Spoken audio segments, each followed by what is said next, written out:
কামৰূপ মহানগৰ জিলা সাহিত্য সভাৰ তৰফৰ পৰা হাৰ্টথ্ৰব জুবিন গাৰ্গলৈ শোকপত্ৰ পত্ৰ প্ৰদান আৰু গৰিমা শইকীয়া গাৰ্গৰ হাতত তুলি দিলে শোকপত্ৰ পত্ৰখন।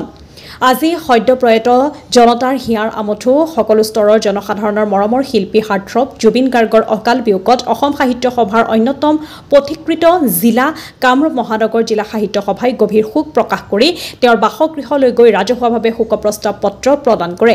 নিজৰ কণ্ঠৰ যাদুৰে দেশে দেশে সমাদৰ লাভ কৰা জুবিন গাৰ্গৰ পত্নী গৰিমা শইকীয়া গাৰ্গে সাহিত্য সভাৰ পত্ৰৰ লগতে জীৱনকালতে অসম সাহিত্য সভাই প্ৰদান কৰা আজীৱন সভ্যৰ প্ৰমাণ পত্ৰ গ্ৰহণ কৰা স্থিৰচিত্ৰ এখনো গ্ৰহণ কৰে। জিলা সাহিত্য সভাৰ সভাপতি প্ৰফুল্ল বৰ্মন, সম্পাদক অৰুণ কুমাৰ মহন্ত, কৰ্ণধাৰ সমিতিৰ সদস্য ভূপেন্দ্ৰ চন্দ্ৰ শৰ্মা, তাহিৰুদ্দিন আহমেদ, প্ৰচাৰ উপ সমিতিৰ আহ্বায়ক দীপক শৰ্মা, সাংগঠনিক সম্পাদক ধনজিৎ তালুকদাৰ আৰু অখিল চন্দ্ৰ দাস, ৰামধেনু উপ সমিতিৰ আহ্বায়ক বিতুমণি গোস্বামী, আকাশৰ আহ্বায়ক মঞ্জু বৰা, অনুবাদ প্ৰকল্পৰ আহ্বায়ক কিৰণ দাস, কুঁহিৰ সদস্যা দীপশিখা দত্ত প্ৰভৃতি 15জনীয়া এটি দলে এই অনুষ্ঠানত অংশগ্ৰহণ কৰে।